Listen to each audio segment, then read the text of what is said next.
Alright, welcome back to 656 Books and Things. My name is Nathan. Yep, those are some empty liquor bottles, so I'm going to move the camera a little this way. I saw NWA Power Search. That was on tonight. Might be last night when you watch this video. It's for Tuesday. I'm trying to keep it very quiet here because my roommates are asleep and I don't want to wake them up.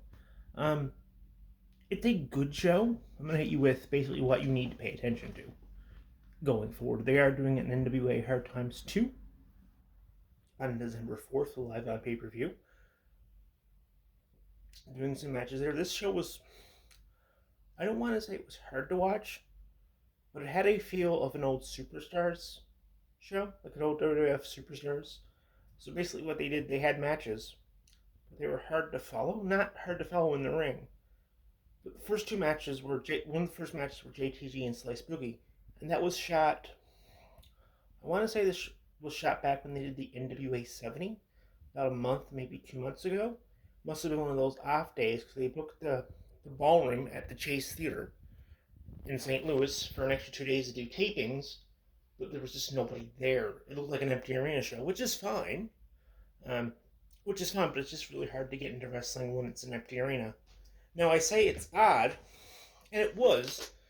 I'm not sure to watch JTG. It came down to the referee throughout the match. Colby Carino came out. He's been having an issue with JTG, or they've been trying the team. Gotta say, Colby Carino looks like a young Austin Aries. He has his beard very much like Austin Aries had in his STNA World Title run. And I'm expecting him to hang out brainbusters in his matches and pendulum levels in his matches. He just looks like Austin Aries. If you're going to model your wrestling career after someone, Aries might not be the guy I'd go after, but he does have a very unique moveset, and he does know what he's doing in the ring. And Sal Raniero came out, and it just ended in a big smiles. It looks like it's going to also a tag match between JTG and Carino against Slice Boogie and your pal Sal. But at the end of the match, JTG was saying, Kobe, I don't even know you. Like, what are you doing here, kid? Like, I don't, like, what are you doing here? That was interesting. The next match was, and after the match, they do a thing with Joe Galley, so he's outside of what looks like to be an office. It's a nice building, it's all brick. Joe Galley's outside and he runs it down, which kind of has it makes the show look like it was taped out of sequence. And it was, because they do a match with Cara Hogan and Kenzie Page. And, before the match, they do a video for Car Shield, because they are sponsored by Car Shield, and the NWA wants to make money, or at least some money, to break even. I'm sure William Patrick Corgan or Billy Corgan from the Smashing Pumpkins wants to break even. And they have this match, and there's people there. And the lighting's different, and it's shot differently. Like the first match, the hard camera was in the back of the ring. So going around this side, the back side there, where a commentator desk would be, if you remember, like Raw back in the day. It was shot that way, so you could see the curtain. The next match was shot with a traditional hard shot cam, but there were people there. It just looked really odd. That looked really odd. So, of course, Cara Hogan won, because she's established. Cara Hogan's been everywhere. She's, appeared on AEW Dark. She did a match on Rampage. She was an Impact for a while. She was a Knockouts Tag Team Champion with Tracy Steele. She was in Impact for a long while. I'm not sure exactly how long, but she was in Impact forever. She did ask for a release to leave from Impact. It was a good match. Kenzie Page, needs to get a little better in the ring. I'm not saying that. That's, very objective. I think she needs to get better in the ring. Maybe work on a few things. Cara Hogan won and should have won. They also did a match between Black G's and Captain Yuma. This was your standard squash match, but the thing is, Captain Yuma is trying to get the advice of Tyrus, who's the NWA World TV Champion, who's also being managed by Austin Idol. It's Idolmania Sports something. I don't know the name of it offhand. Idlemania Sports Entertainment Management or something, and Austin Idol was on commentary this whole match. And honestly, this is the part where if I could, I would turn the sound off because Idol's just yelling. I don't know if it's his gimmick, but he comes off as a creeper. Like Velvet Sky's on commentary, he's always making these like crude innuendos, double entendres to Velvet Sky. I don't know why you would do that. Nothing against Velvet Sky. I'm sure she's a wonderful lass. Words I didn't expect to say at 2 in the morning. I'm sure she's wonderful. I'm sure she's great. She's with Bully Ray. I just don't know why. And she's like telling Noma, you have to stop doing this. You have to creep me out here. Can you just stop hitting on me, please? That was the whole thing. And like, he's just yelling. This match was hard to get through. Yeah. I'm hoping that eventually that Bully Ray will come into this and just beat up Austin Aries. Bully Ray will come in and beat up Austin Aries. Austin Idol for being a geriatric, creepy old man. Yeah, that whole thing just makes you feel uncomfortable because, well, it's 2021. Look what happened to Kevin Spacey and a bunch of other actors who were being less than professional around their female co-stars. Let's put it that way. So that happened. And then we had one of the big story points for the night. Last week, there was the NWA, by any means necessary. They had not really a pay-per-view, but a special event. The main event for the special event was Crimson and Jack Stane. They were a tag team. They were the War Kings. They were teaming for a while. They broke up. They had a cage match. Blow it off. So at the end of the show, what they end up doing is they have Trevor Murdoch, the NWA World Champion, come out and have him, take pictures with the fans. I'm assuming the fans, were VIPs, so they paid a little more, maybe had a meet and greet. It's a good way to, drum up some extra income for your company.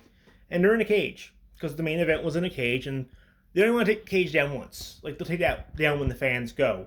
So he's taking pictures, everything goes well, and Mike Knox comes out, and Mike Knox still looks as big as he did when he was in WWE about 10 years ago. He gets in the ring, and he just bum rushes Murdoch and beats him up and has a chair and starts hitting him with the steel chair and locks himself in. And the roster's out there trying to get him in. And eventually he leaves. He gets out. He beats up Murdoch with a chair. Standard heel, beat up stick. There's no blood, which I thought was a bit much. I would like to see a bit of blood if you're going to beat up the champion. Especially if the champion's supposed to be the babyface working everyman. That was interesting. If you've seen wrestling long enough, there's a cage, someone comes up, beat up babyface. This is what happens. The locker room came out. He got in Tim Storm's face. Tim Storm got in his face. I'm assuming before Hard Times 2, we're going to see Mike Knox take on Tim Storm and squash him. And Tim Storm is a former world champion, so you have that. And that was all well and good. So the main event of Hard Times 2 is Mike Knox against Trevor Murdoch. A match I probably saw on Raw 10 to 15 years ago. Or a match I could have seen on Raw 10 to 15 years ago. Nothing against Mike Knox. He probably loves wrestling. He's probably a good guy to have in the back. Worked TV, done a whole bunch of stuff. Same for Murdoch. In 2021, I don't need to see recycled WWE from 2006, 2007. That's all. And then, of course, that was taped after their last big event went off the air. We were back to Joe Galley, and we got the main event. It's a really breezy show. The show's about less than an hour. It's on Fight. There are other ways to watch it if you want to. If you want to check out the show, you can. It's not hard. They're doing a tournament for the number one contender of the tag titles. Tag titles are currently held by La Rebellion. They're a Mexican tag team, so they're in Mexico right now. Well, they might not be in Mexico right now, but they do wrestle mostly in Mexico. They did a tournament. This was the finals. You got PJ Hawk and Luke Hawk, who are a father and son tag team. That was really interesting. I haven't seen a father and son tag team in a very long while. Luke Hawk's been wrestling on the independent scene for a very long time. So that was interesting. He's been doing this for, I think, 10 to 15 years. Now, correct me if I'm wrong in the comments. But he's, a bit of a grizzled veteran, probably 40, in his 40s, late 30s. His son's, I would assume his son's around 16, 17, 18, that age. Probably around the same age as 1 second here. There is someone in GCW who rates quite a lot. Buddy Wayne's son. Luke Wayne? Yeah. Anyway, it's not super important. Buddy Wayne's son name, but yeah, he looks like that. This is a really good match. It starts with, you know, Luke Hawk gets PJ Hawk to start because go get it, son. Dad boy, go do this. And he's starting off against the end. So it's Crimson and Mike Parrow. Not Crimson, sorry. Odinson and Mike Parrow. So Parrow's humongous, man. He's big, huge, kind of has a power lifter look, looking outdoorsman. Has that kind of big, barrel-chested man look to him. And Odin's son, has a decent look to him. Has abs, has blonde hair. So this is a total thing. So the start of the match is, they just beat on PJ Hawk. And what's just great about this is he's not just beating on PJ Hawk. His father is on the other corner. Let me rephrase it. This is actually how the match actually starts. It's Luke Hawk against Crimson. So essentially what happens is Luke Hawk is beating up on Odinson. I don't know why I call him Crimson. He looks like Crimson. Crimson was in the main event last week. He looks a bit like Crimson, tall, has a decent sized body, or has a decent build. So essentially what happens is Luke Hawk's beating him up, tags in his son, PJ Hawk. Come on, son, I've softened him up for you. Go get this. That's what happens because Luke, he'll build his confidence. He'll do well. He's my tag partner. Come on, I need a break. Come on, let's finish this. Come on, son. And Odinson, because he has more experience, takes over. Tags in Mike Parrow, who's humongous, the biggest guy in the match, and he just starts beating up PJ Hawk, just completely beating him up. Yeah, at one spot he gets in the ring, he's just manhandling this guy.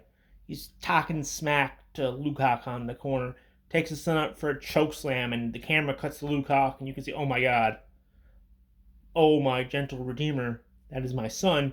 I have to do something. But since it's a tag match, he can't. Eventually, there's the hope spot, or they take pity on Luke Hawk and sing this and just tag him in, or throw PJ to the corner, and he tags in. And the finish of this match is, oh my god, they almost do it. The father and son tag team has a hope spot.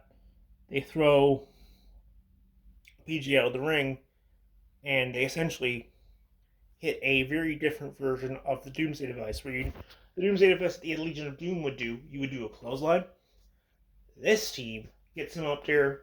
Parrow has Luke Hawk on the shoulders, and instead of doing a clothesline, he kind of does like a European uppercut. So Odinson jumps, hits him with a European uppercut, and Luke Hawk lands right on his forehead, right here, and they win. So that's the show. Decent show, still taking on Rebellion at Hard Times 2. So decent show, quick, easy, less than an hour watch. Yeah, make sure to hit like and subscribe, and you all have a great rest of your day. Bye.